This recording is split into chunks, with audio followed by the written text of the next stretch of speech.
이사야 60장 4절부터 9절까지 한 절씩 교독을 하도록 하겠습니다. 제가 4절을 읽습니다. 내 눈을 들어 사방을 보라. 무리가 다 모여 내게로 오느니라. 내 아들들은 먼 곳에서 오겠고 내 딸들은 안기어 올 것이라.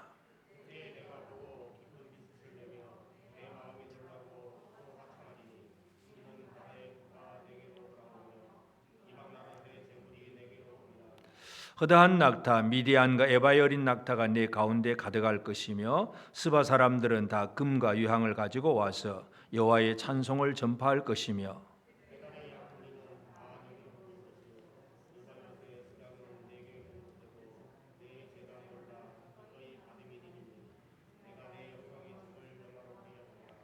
저구름같이 비둘기들이 그 보금자리로 가는 것 같이 날아오는 자들이 누구냐?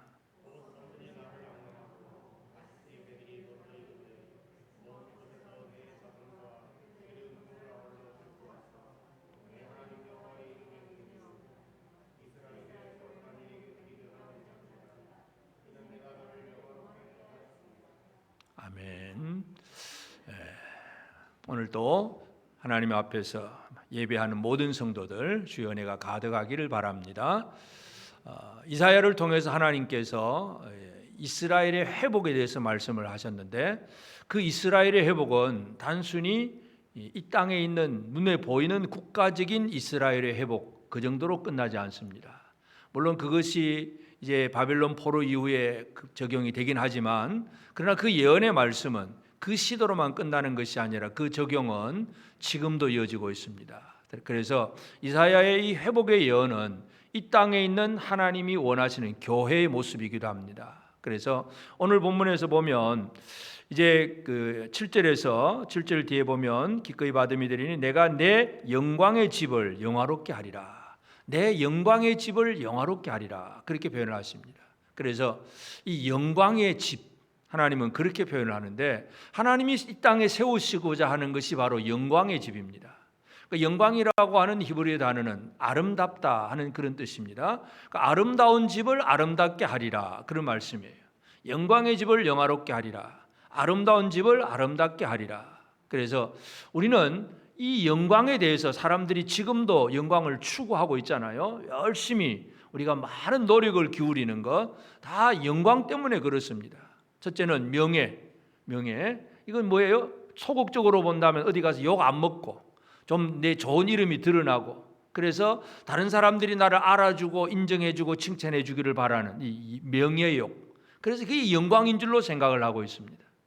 또는 세상에서 어떤 권력을 한 자리를 차지한다든지 뭔가 이걸 통해서 높은 자리, 권력, 힘 이것이 그의 영광인 줄로 생각하는 사람도 있고 많은 돈을 모아서 좋은 차를 타고 좋은 집에 살고 좋은 옷을 입고 하여튼 명품 쫙 빼입고 그것이 영광인 줄로 생각하는 사람들도 세상의 대부분이고 그것이 아름다움으로 생각을 하잖아요.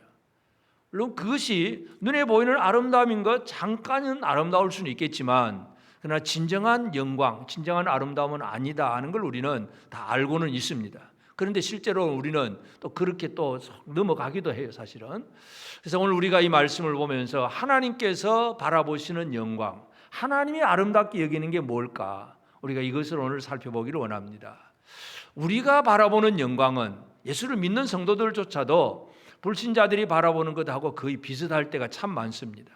교회 안에서도 뭔가 한 자리 하고 뭔가 좀 부자 되고 그래야 뭔가 좀 인정받고 여전히 그 세상의 아름다움에 매여 있는 이런 일들은 지금도 교회 안에서도 여전히 합니다. 그래서 진짜 영광이 뭐냐? 진짜 하나님께서 아름답게 만드시는 것이 무엇일까? 오늘 우리가 이 말씀을 통해서 하나님께서 이 땅에 세우시고자 하는 교회가 뭐냐는 얘기인데 이 교회가 무엇인가를 한번 살펴보기를 원합니다. 그래서 하나님은 이제 이 영광의 집을 만드시는 하나님이세요.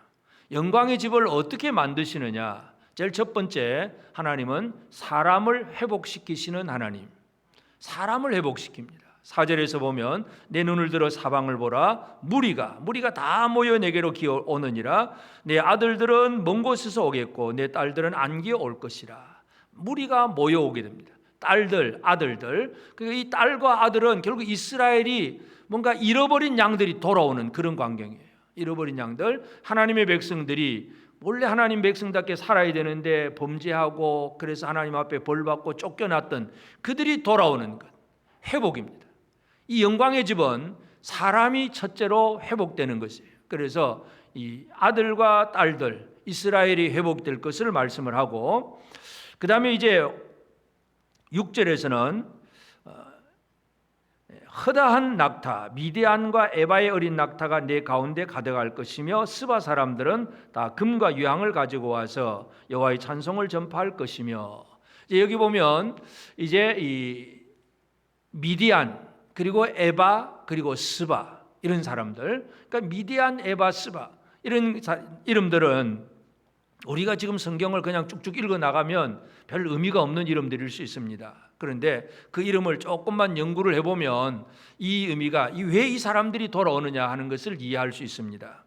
이 스바와 미디안, 에바는 누구냐 하면 창세기 25장 3절 4절에 보면 욕사는 스바와 드단을 낳았으며 드단의 자손은 아수르 족속과 르드시 족속과 르미 족속이며 미디안의 아들은 에바와 에벨과 하녹과 아비다와 엘다이니 다 그두라의 자손이었더라.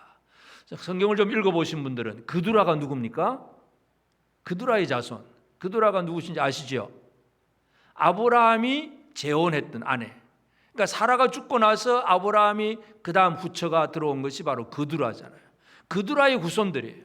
그래서 욕산, 스바, 그리고 드단, 그 다음에 미디안, 그 미디안이 또 에바를 낳고, 그러니까 지금 이 이사야에 나와 있는 이 세 이름, 이 전부 민족 이름이죠. 그때는 그두라의 아들들이지만 이 민족들인데 결국 그두라의 후손들이에요. 그두라의 몸에서 나온 사람들. 그래서 이 스바와 또 미디안과 에바 이 사람들은 이 아브라함이 이삭을 낳고 그 다음에 아내 사라가 죽은 다음에 이제 후처를 통해서 그두라를 통해서 자손들이 막 나왔는데, 이제 이삭이 약속의 자녀이잖아요. 하나님의 약속의 자녀가 이삭인데 그 외에 또 많은 자손들이 나오니까 아브라함이 생각하기에 그냥 내버려 두면 안 되겠다 싶어서 이 아직도 이제 이삭이 존재하고 있을 때에, 아브라함 자신이 살아 있을 때에 이 자손들이 조금 번성했을 때에, 좀 성장했을 때에 그들에게 재산을 다 떼어주잖아요. 너도 이리 가라, 잘 가라 하고 재산을 분배해서 다 내보냅니다.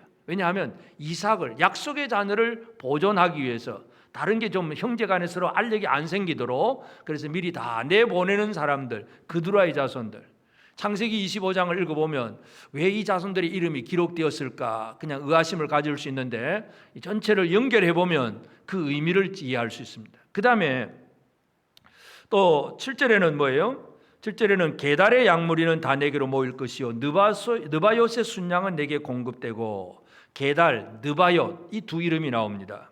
게달과 느바요는 또 누구냐 하면 창세기 25장 13절에 보면 이스마엘의 아들들의 이름은 그 이름과 그 세대대로 이와 같으니라. 이스마엘의 장자는 느바요시요 그 다음은 게달과 아프엘과 밉삼가. 그러니까 이 느바요, 게달, 이 이스마엘의 후손들이에요. 마찬가지 이삭이 태어나고 이삭이 성장할 때에 이삭으로부터 제일 먼저 분리되고 쫓겨난 사람이 먼저 태어났던 이스마엘이잖아요. 애굽 여인 하갈의 몸을 통해서 태어났던 이스마엘이 이삭을 학대하니까, 괴롭히니까 이제 사라가 그 꼴 못 보는 거죠. 내보내라. 그러니까 아브라함이 괴로웠어요. 어떻게 이 장자를 내보내냐. 근데 하나님 내보내라 그러잖아요. 보내라 그래요, 하나님이. 이 약속의 자녀를 보존하기 위해서 이스마엘도 내보냈고 그 다음에 그두라의 후손들도 다 내보냈어요.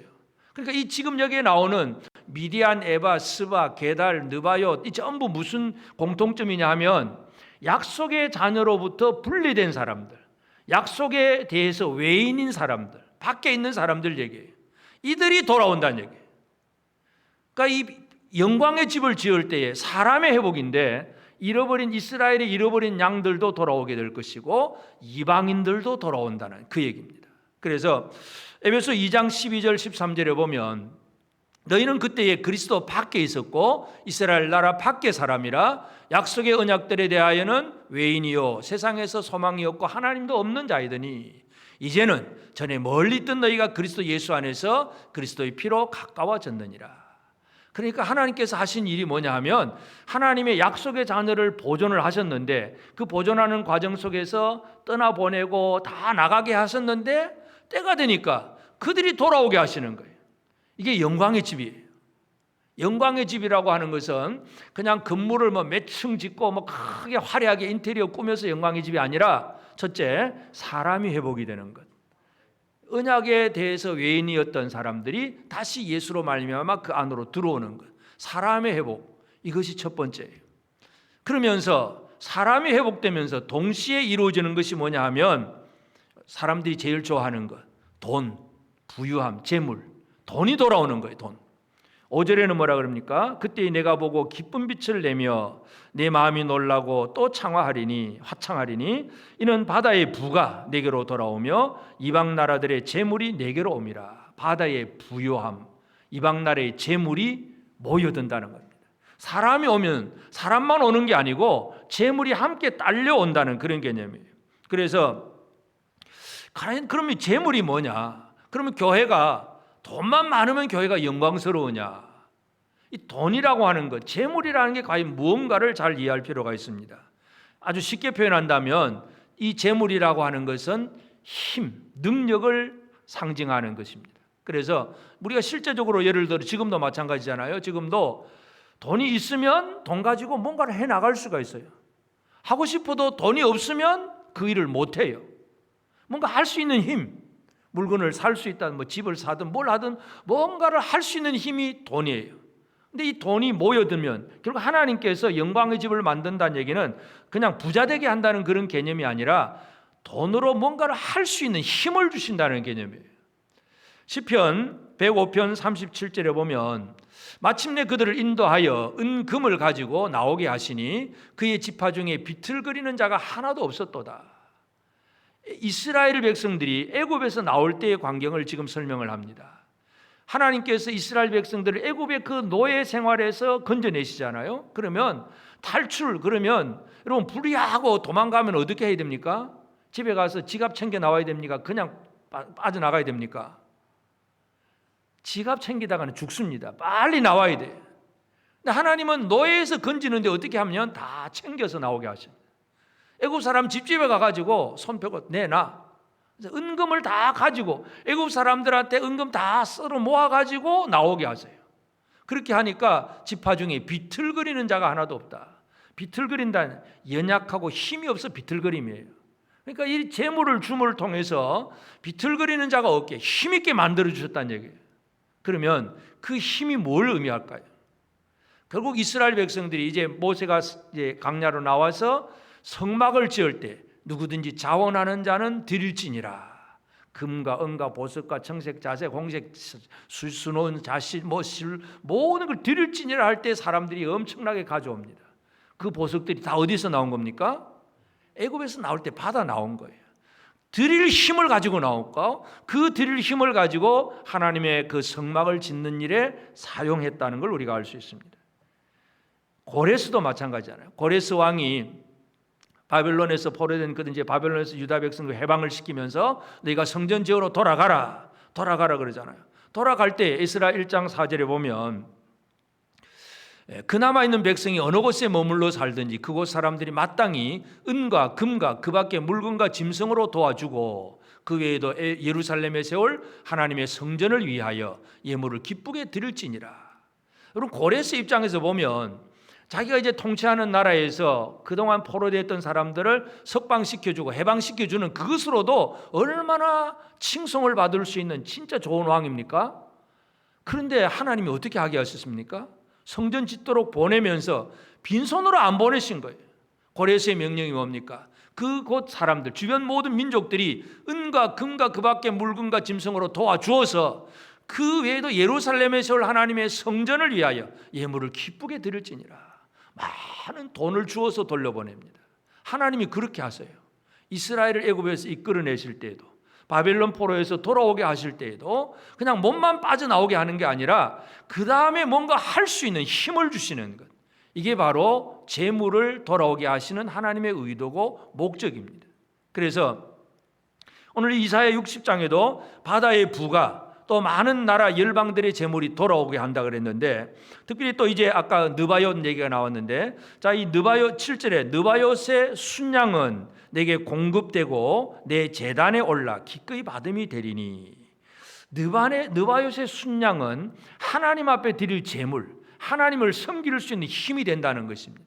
그래서 하나님께서 영광의 집을 만든다고 할 때에는 단순히 교회를 부자되게 한다는 개념이 아니라 하나님을 섬길 수 있는, 또는 하나님의 일을 할 수 있는 힘과 능력을 주신다는 그런 개념이 바로 영광의 집을 만드시는 거예요. 그래서 바다의 부가 돌아오고 많은 재물들이 돌아올 것이다, 그렇게 말씀을 합니다.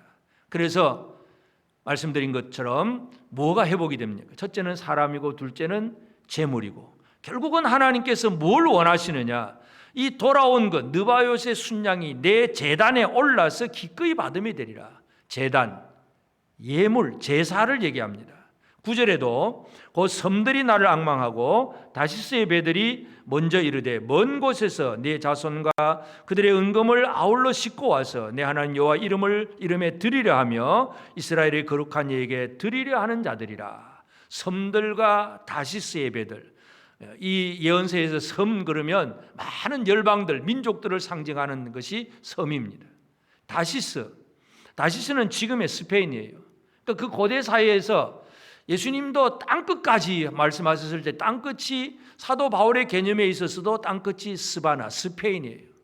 요나가 하나님 앞에 도망가려고 했던 곳이 다시스예요. 얼마나 요나가 싫었으면 땅끝까지 도망가려고 했을까요?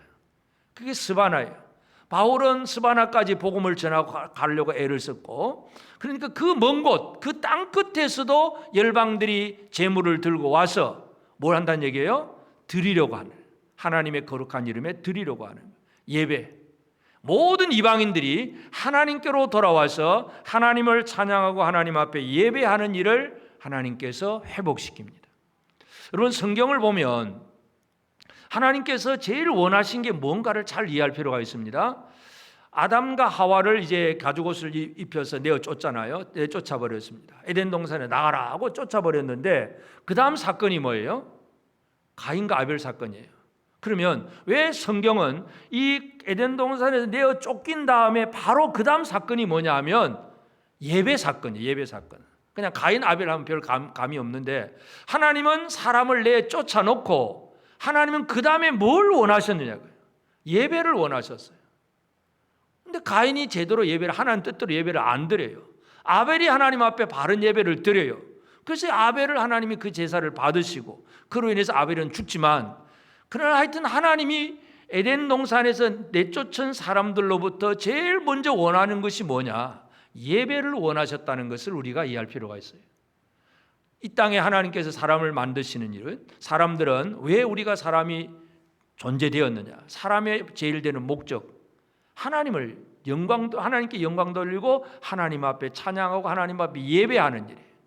그래서 하나님께서 영광의 집을 만든다는 얘기는 사람들 보기에 멋진 집을 짓는다는 개념이 아니라 그곳에서 진짜 하나님을 향한 예배가 이루어지고 있느냐, 이것이 하나님이 보시는 아름다움이에요. 이 예배가 무너지면 아무리 세속적인 거로 멋있게 꾸며놔도 그것은 하나님 앞에 아름다움이 아닙니다. 진정한 하나님을 향한 온전한 예배가 이루어질 때 그것이 하나님 앞에 영광이고 아름다움입니다.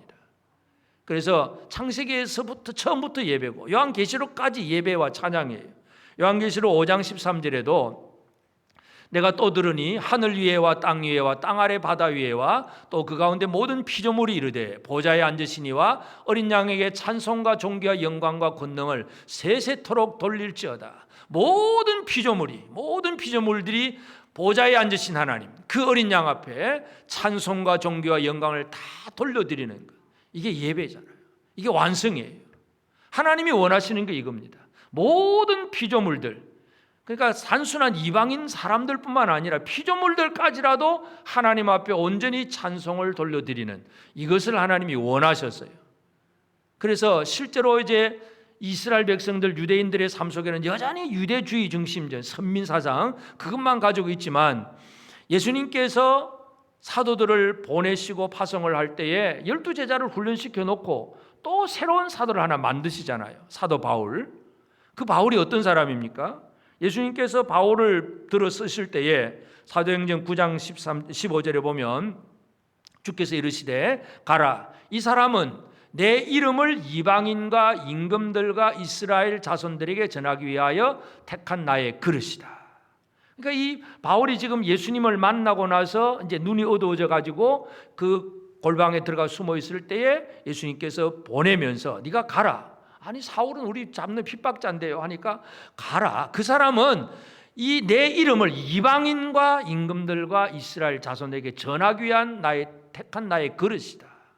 예수께서 바로 부활하신 주님이 사도 바울을 그렇게 세우신다는 거예요. 그 이방인들이 바울을 통해서 주께로 돌아오는 놀라운 일들을 이루셨다는 것을 우리가 이해할 수 있습니다. 그래서 섬들, 다시스, 땅 끝에 있는 많은 사람들이 주께로 돌아오는 것, 이게 바로 하나님께서 원하시는 영광의 집입니다. 아름다움입니다. 그래서 우리가 이제 2020년 한 해를 또 마무리하면서 나는 과연 이 영광의 집에서 이 영화로운 아름다운 삶을 제대로 살고 있는가를 잘 이해를 해야 됩니다. 하나님은 이 집을 만들고 계세요.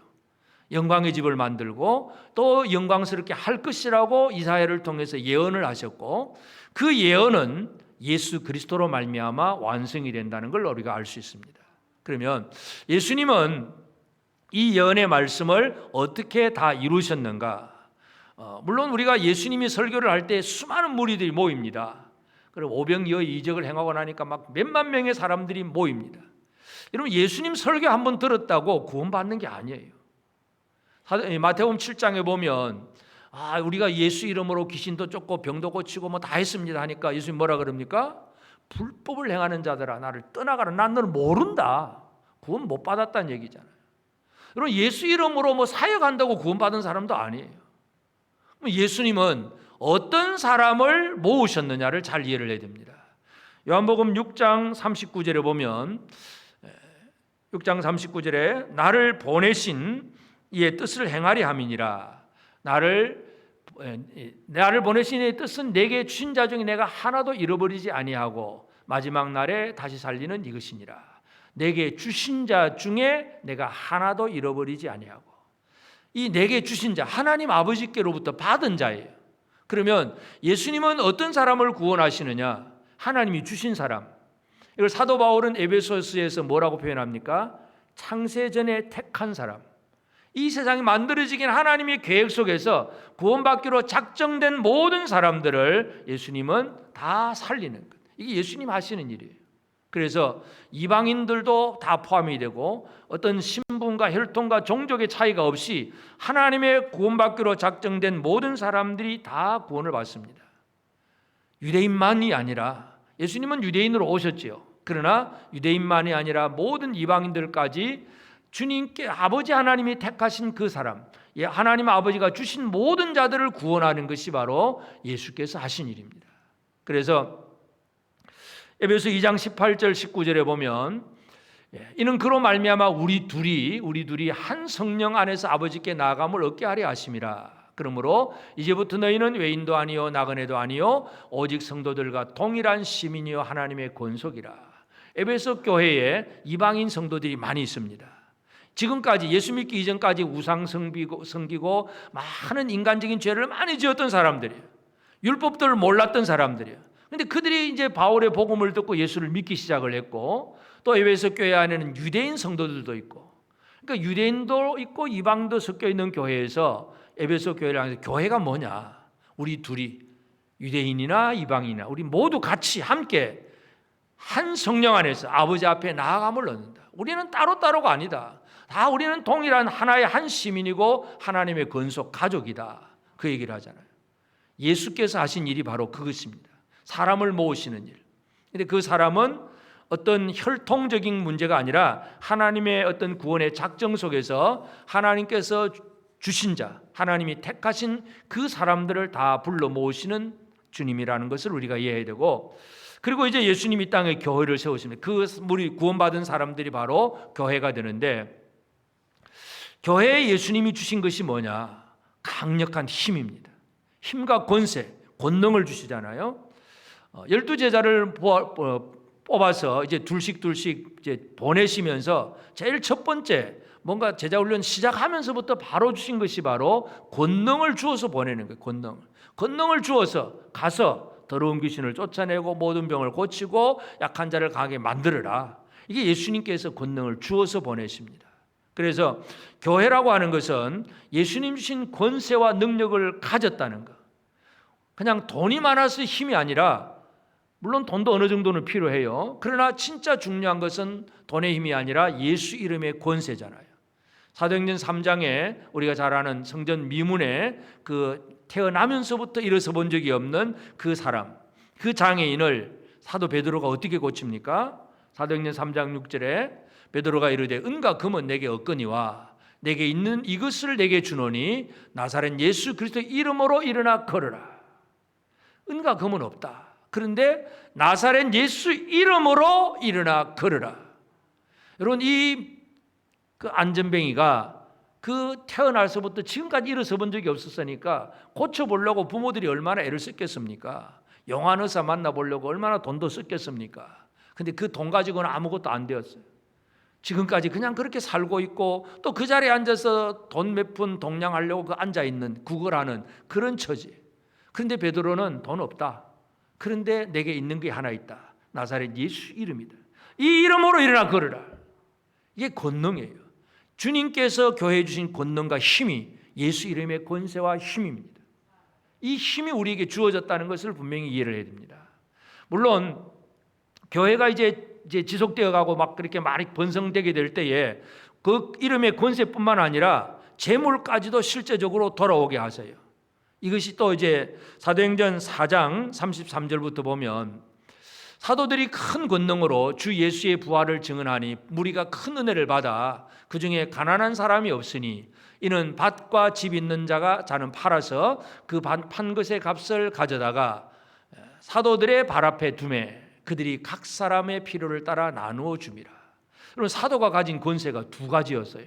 예수 이름의 권세가 있고 그 다음에 이 말씀의 권세를 가지고 선포하니까 은혜를 받은 성도들이 집과 밭을 팔아가지고 재물을 가지고 오는 거예요. 그걸 어디 갖다 줍니까? 교회 회계 통장에 갖다 넣는 게 아니라 어디에 갖다 줍니까? 사도들의 발 앞에 두었어요. 물론 나중에 이제 재물 관리를 이제 집사들에게 넘기지만 첫 번째 의미가 뭐냐 하면 사도들의 발 앞에 둔다는 얘기 뭐예요? 발로 밟는 거예요. 발로 통치하는 것. 그래서 그 많은 성도들이 하나님 앞에 드려진 것을 사도들이 마음껏 하나님의 뜻대로 사용을 합니다. 각 사람의 필요를 따라 나누어 줍니다. 그리고 가난한 자들을 향해서 베풀고 나누는 일, 그것이 그렇게 이루어집니다. 그래서 이 교회가 가진 권세와 힘은 뭐 교회가 뭐 큰 빌딩 사고 뭐 집 사고 뭐 하고 야 대형 교회다 이 얘기가 아니라 주신 그 힘을 어떻게 잘 흘려 보내느냐가 힘이라는 얘기입니다. 오늘 우리에게도 이 힘이 분명히 주어졌습니다. 그런데 이 힘을 제대로 사용하지 못하고 있다는 것이 늘 우리의 문제고 숙제이기도 합니다. 하여튼 교회에 예수 그리스도께 주신 힘은 그 이름을 가지고 사역할 수 있는 것, 그리고 사도들이 그 물질을 잘 사용해서 연약한 형제들을 돌보는 그런 일들을 하게 하셨다는 것, 우리가 이것을 이해해야 됩니다. 그래서 결국 그 일을 하면서 교회에서 이루어질 것이 바로 예배잖아, 예배. 그래서 예수님은 이 땅의 교회가 예배를 제대로 드릴 수 있도록 예수님 자신이 하신 일이 뭐냐 하면 첫째는 예수님이 제물이 되신 거잖아요. 구약의 제사는 뭐예요? 하나님 앞에 번제 한번 드리려면 좀 돈 있는 사람은 소 한 마리 잡고 그보다 좀 부족하면 양 한 마리 잡고 그것도 돈이 없으면 산비둘기, 집비둘기 새끼 하나 어디서 잡아다가 하나님 앞에 번제 드리고 돈에 있고 없음의 차이는 다 있습니다. 그러나 하여튼 뭔가 이 번제를 드리려면 피 흘림이 있어야 돼요. 짐승의 피가 필요해요. 그래서 많은 제물들이 피 흘림으로 나가는데 우리는 지금 피를 안 흘리고 드립니다. 왜 그렇습니까? 예수 그리스도의 피가 이미 드려졌기 때문에, 십자가에서 예수의 피가 드려졌기 때문에, 제물이 되셨기 때문에 오늘 우리의 예배는 짐승 잡아서 드리는 예배가 아니라 예수 이름을 믿고 의지하는 믿음으로 하나님 앞에 예배하는 것입니다. 우리의 예배가 온전해질 수 있도록 예수님은 제물이 되어 주셨고, 또 예배에 대해서 예수님이 그 사마리아 여자에게 그런 얘기를 하시잖아요. 요한복음 4장 23절 24절에 보면 아버지께 참되게 예배하는 자들은 영과 진리로 예배할 때가 오나니 곧 이때라 아버지께서는 예배하는 자들, 아버지께서는 자기에게 이렇게 예배하는 자들을 찾으시니라. 하나님은 영이시니 예배하는 자가 영과 진리로 예배할지니라. 하나님은 예배하는 자에게 영과 진리로 예배해야 된다. 결국은 영으로 예배해야 되고 진리, 말씀으로 나아가야 된다. 결국은 영은 뭐예요? 성령, 하나님 예수 그리스도가 성령을 보내주셔야 영의 예배가 이루어지는 것이고, 진리의 말씀을 들려주셔야 그 진리의 말씀 붙들고 예배가 이루어지는 것이고, 그러니까 우리의 예배 속에 예수가 빠지면 예배가 안 이루어집니다. 예배의 완성은 예수 그리스도입니다. 그래서 내가 이방인이든 유대인이든 그 민족과 혈통은 아무 상관이 없습니다. 그냥 예수로 말미암아 온전한 예배가 이루어진다는 것. 그래서 예수님은 자신을 십자가에 내려놓으셨고 보혜사 성령을 보내주시고 믿음의 길을 가르쳐 주시고 하나님 아버지 앞에 나갈 길을 제시해 주시는 것, 이것이 바로 예수께서 하신 일입니다. 이것이 바로 이 땅의 영광의 집, 영화롭게 만드는 예수님의 사역입니다. 그러므로 이제 오늘 우리는 이사야를 통해서 하나님께서 영광의 집을 영화롭게 하시겠다고 했고, 예수님은 십자가를 통해서 그 모든 일을 다 이루셨다는 걸 우리가 이해한다면, 지금 이 시대는 우리가 살아가는 삶인데 이 시대에 나는 과연 영광의 집 사람으로서 영광스럽게 살고 있느냐, 아름다운 집에서 아름답게 살고 있느냐 이거죠. 여러분 아름다우십니까? 사람이 보기에 아름다움이 아니라 하나님 보시기에 아름다우냐 그 얘기입니다. 하나님 보실 때 아름다움.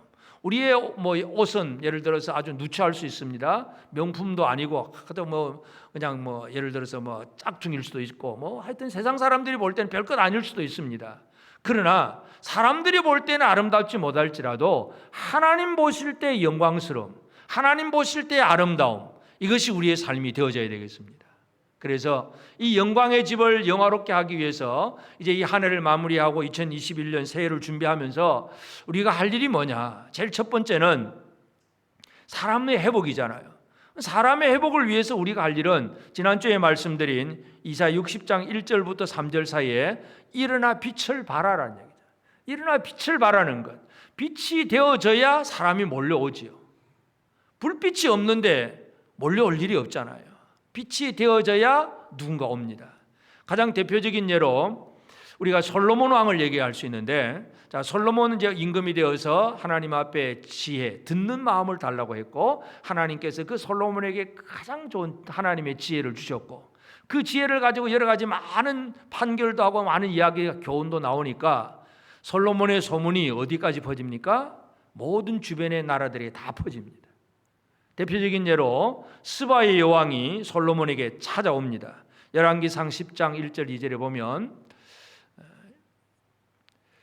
스바의 여왕이 여호와의 이름으로 말미암은 솔로몬의 명성을 듣고 와서 어려운 문제로 그를 시험하고자 하여 예루살렘에 이르니 수행하는 자가 심이 많고 향품과 심이 많은 금과 보석을 낙타에 실었더라.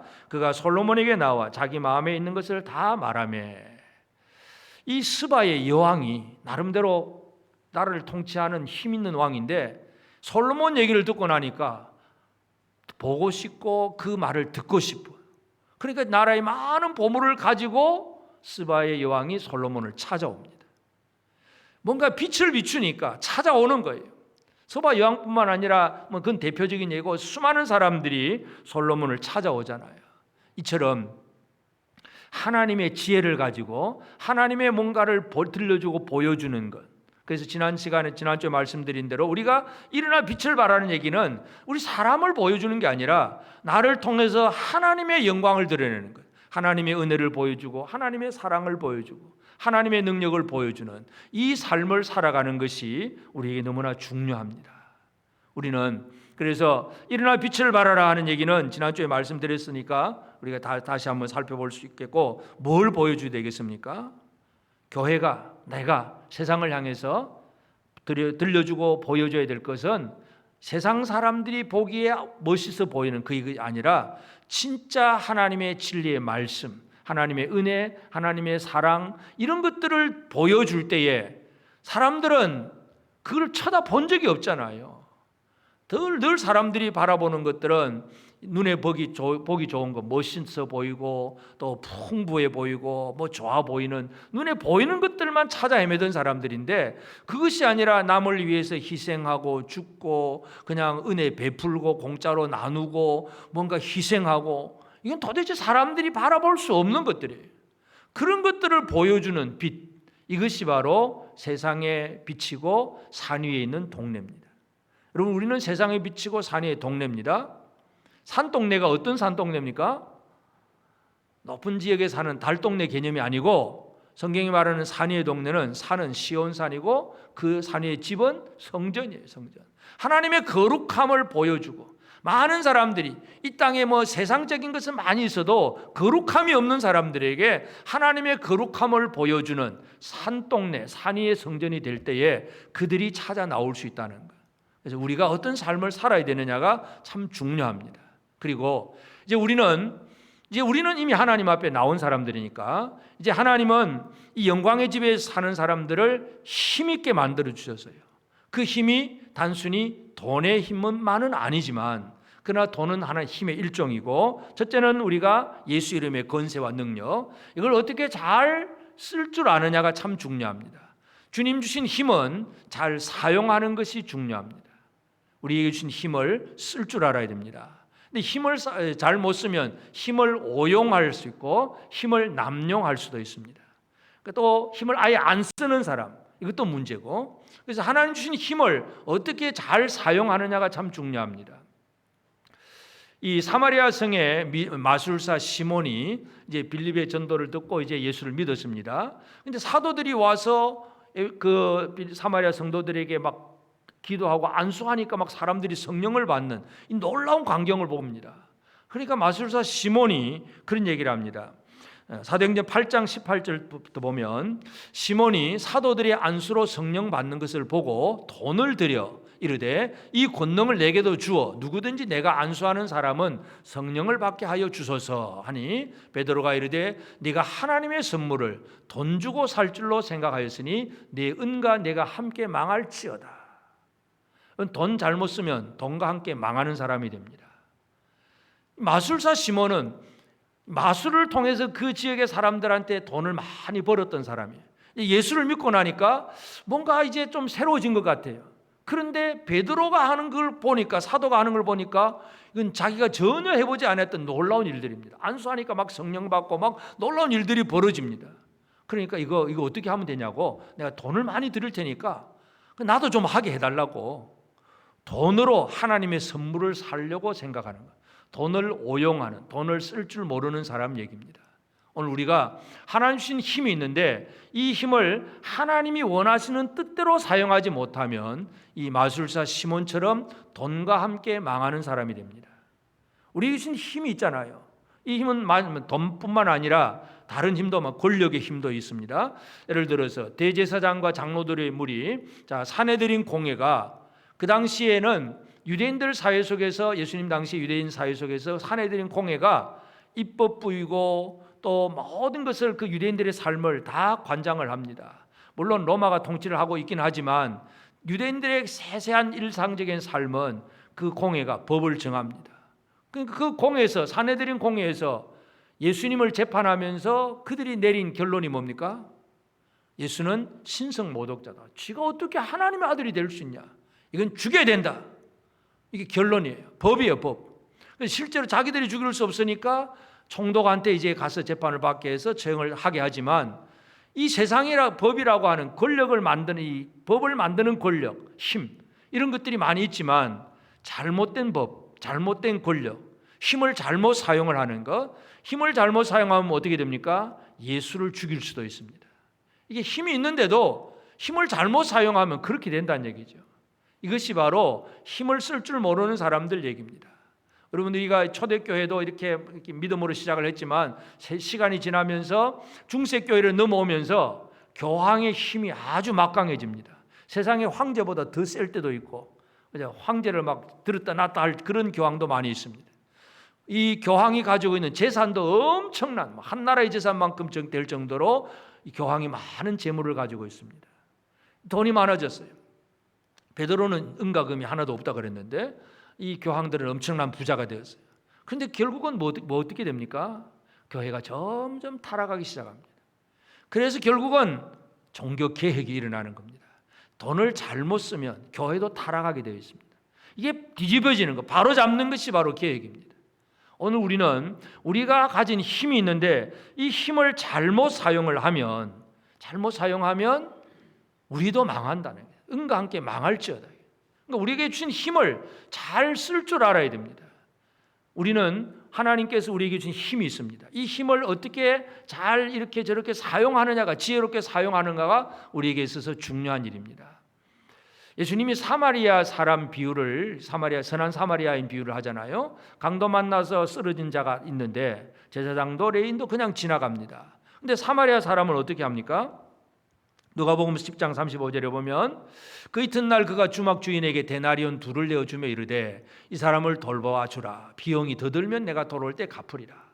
그러니까 치료도 해줬고 그 다음에 어떻게 합니까? 돈 더 주면서 돌봐주라고 주막 주인에게 부탁하고 돈 더 들면 내가 또 더 줄게. 더 줄 테니까 잘 도와줘라. 이 선한 사마리아인은 뭐예요? 자기가 가지고 있는 돈, 힘을 쓸 줄 아는 것, 사용할 줄 아는 사람 얘기입니다. 그래서 우리에게 주어진 어떤 돈뿐만 아니라 지혜라든지 기술이라든지 뭐든지 하나님 앞에 우리가 받은 힘과 재능이 있다면 이것을 잘 사용할 줄 아는 것이 우리에게 있어서 중요한 일입니다. 그것이 아름다운 일이에요. 하나님께서 아름답게 여기시는 것, 그래서 단순히 부자 되게 하시는 하나님이 아니라 그 힘을 잘 사용하게 하신 하나님임을 오늘 우리가 기억해야 됩니다. 그래서 우리 모두에게 하나님 주신 힘들이 있습니다. 크고 작음 또는 돈뿐만 아니라 여러 가지 많은 지혜, 지식, 기술 많은 것들이 있는데 이런 것들을 얼마나 잘 쓸 줄 아느냐가 하나님의 영광을 사용하는 것, 이것이 우리에게 가장 필요한 일이고 그 모든 최종적인 결론이 뭐냐 하면 결국 하나님께 찬양하는 것, 하나님 앞에 예배하는 그 일이 이루어져야 그 힘을 제대로 쓴 효과가 나타난 거예요. 그래서 오늘 우리가 이제 이 코로나 시대를 보면서도 참 우리에게 중요한 게 뭔가를 다시 한번 생각해 보게 됩니다. 단순히 우리가 이 예배당의 성도들이 함께 모이지를 못해서 하나님 함께 모이게 해주세요. 우리 당연히 그렇게 기도합니다. 빨리 코로나가 종식이 되고 성도들이 다 함께 모여서 예배했으면 좋겠습니다. 당연한 거죠. 그렇게 기도해야 됩니다. 그러나 아무리 모인다고 하더라도 예배가 제대로 되느냐 안 되느냐는 또 다른 얘기입니다. 예수님 앞에 많은 무리들이 모였어도 구원 못 받는 사람들이 있어요. 예배당에 다 나와도 예배가 안 되는 사람이 있습니다. 그래서 하여튼 이 진정한 예배의 회복이 있어야 되는데 이 예배의 회복은 우리가 크게 두 가지로 나누면 제일 첫 번째가 이제 함께 모이는 예배. 에베소서 5장 19절 20절에 보면 시와 찬송과 신령한 노래들로 서로 화답하며 너희 마음으로 주께 노래하며 찬송하며 범사에 우리 주 예수 그리스도 이름으로 항상 아버지 하나님께 감사하며 서로 화답이에요. 서로 화답. 이 찬송을 서로 화답하려면 모여야 되잖아요. 함께 모여서 서로 화답하면서 하나님 앞에 찬양하는 것. 이 공동체 예배. 지금 이것이 우리에게는 코로나 때문에 많이 제약을 당하고 있습니다. 이것이 회복되기를 위해서 우리는 당연히 기도하고 그날을 바라보면서 진짜 하나님 앞에 은혜 주시기를 우리는 열심히 기도해야 됩니다. 뿐만 아니라 이 공동체 예배뿐만 아니라 이제 우리는 좀 더 열심히 기억해야 될 부분들이 바로 개인의 예배. 내 한 사람이 하나님 앞에 어떻게 예배 드리느냐. 어떻게 보면 이 지금 이제 코로나 시대가 또 한 가지는 많은 환난과 박해 시대를 준비하게 하는 그런 하나님의 훈련이 아닐까 그런 생각도 들어갑니다. 왜냐하면 혼자 있다면 예배가 과연 제대로 드려지느냐가 지금 훈련 단계예요. 예배당에는 나올 수 없고 집에 있는데 혼자 아무도 안 보는 상황 속에서 나 혼자 골방에서 제대로 하나님 앞에 예배 드릴 수 있는가? 하나님께서 지금 훈련시킨다고 생각하셔야 됩니다. 그곳에서 훈련을 잘 받아야 돼요. 그래서 이 예배가 개인적으로 하나님과 1대1의 관계 속에서 어떻게 하나님의 그 이름을 높이고 찬양할 것인가? 그 예배, 물론 이것이 어떤 예배의 형식일 수도 있지만 보다 더 중요한 것은 뭐냐 하면 사도 바울이 로마서 12장 1절에 영적 예배를 얘기합니다. 그러므로 형제들아 내가 하나님의 모든 자비하심으로 너희를 권하노니 너희 몸을 하나님이 기뻐하시는 거룩한 산 제물로 드리라. 이는 너희가 드릴 영적 예배니라. 여기서 영적이라고 하는 표현은 로기켄, 이 로고스 말씀, 그 말씀에서 나오는 단어예요. 다시 말해서 이 영적이라고 하는 것은 그 말씀에 합당한, 로기켄은 합당하다, 합리적이다는 그 단어예요. 그러니까 이 영적 예배는 뭐냐 하면 뭐 육신이 다 없어진 예배 그 얘기가 아니라 오히려 이 육신의 삶을 통해서 하나님의 말씀대로 살아가는, 말씀에 합당한 삶을 사는 것이 바로 산 제물이에요. 이것이 영적 예배예요. 그러니까 우리는 영적 예배는 주일날만 드리는 것이 아니라 매일매일 평소에 언제 어디서든지 말씀대로 믿고 순종하는 생활을 살아가는 것, 이것이 바로 하나님 앞에 드릴 로기켄 영적 예배 얘기입니다. 오늘 우리의 삶이 이 예배가 회복이 되어져야 됩니다. 그래서 여러 가지 박해 상황 속에서는 심지어 여러분 그렇잖아요. 북한에서는 책만 들고 다녀도 정치 수용소에 갑니다. 겉으로 어떤 예배 형식을 꾸미고 뭐 지금부터 찬송합시다, 뭐 지금 기도합시다, 그 있을 수가 없잖아요. 그 상황 속에서 그러한 어려운 때가 있을 수도 있다는 얘기죠. 지금은 앞으로 또 어떻게 될는지도 모르겠어요. 하여튼 이러한 상황 속에서 우리의 예배가 하나님 앞에 산 제사로, 산 제물로 드려질 수 있는 합당한 예배, 영적 예배, 이것이 우리가 결코 잃어버려서는 안 될 예배 생활입니다. 오늘 성도들이 이 예배에 대해서 좀 훈련이 되어지기를 바랍니다. 어려운 시대, 어느 누구도 함께 할 수 없는 그런 개인적으로 홀로 외롭게 된 그 시대에도 온전히 하나님의 말씀을 기억하고 그 말씀대로 살아가려고 애를 쓰는 생활, 하나님이 그것을 아름답다 그렇게 말씀하시는 거예요. 하나님께서 영화롭게 만드는 사람이 바로 그 사람 얘기입니다. 여러분은 하나님이 만드시는, 하나님이 영화롭게 여기신, 하나님께서 아름답게 여기신 이 삶을 살게 되기를 바랍니다. 여러분, 우리는 얼굴에 화장을 하고 좋은 옷을 입어서 아름다운 것이 아니라 하나님께서 우리에게 뭘 하기를 원하셨느냐, 우리는 하나님을 찬양하는 존재로 만들어졌습니다. 하나님은 에덴 동산에서 내어 쫓아놓고 제일 먼저 챙기는 게 바로 예배 문제 챙기세요. 우리가 힘들고 어려워도 하나님은 그래도 예배 잘 드리느냐, 하나님 그 예배를 챙기시는 하나님이세요. 이것이 하나님이 영광의 집을 짓고 영광스럽게 만드시는 하나님이십니다. 오늘 우리는 우리 하나님께서 뭘 원하시고 우리가 어떤 처지에 있든지 무엇을 하게 하시는지, 사람을 돌아오게 하시고 또 재물도 돌아와서 힘과 능력을 가지고 그 힘을 가지고 하나님을 섬기고 예배하게 하시는 하나님을 우리가 기억하십시다. 교회가 그 교회입니다. 하나님이 원하시는 이 교회의 모습을 오늘 우리 교회가 되고, 지금 2020년 이제 마무리하면서 다가오는 2021년 우리 영광의 집에서 하나님께서 영화롭게 만드신 이 아름다움의 삶을 살아가는 우리 모든 성도들의 삶이 꼭 되어지기를 바랍니다. 아멘.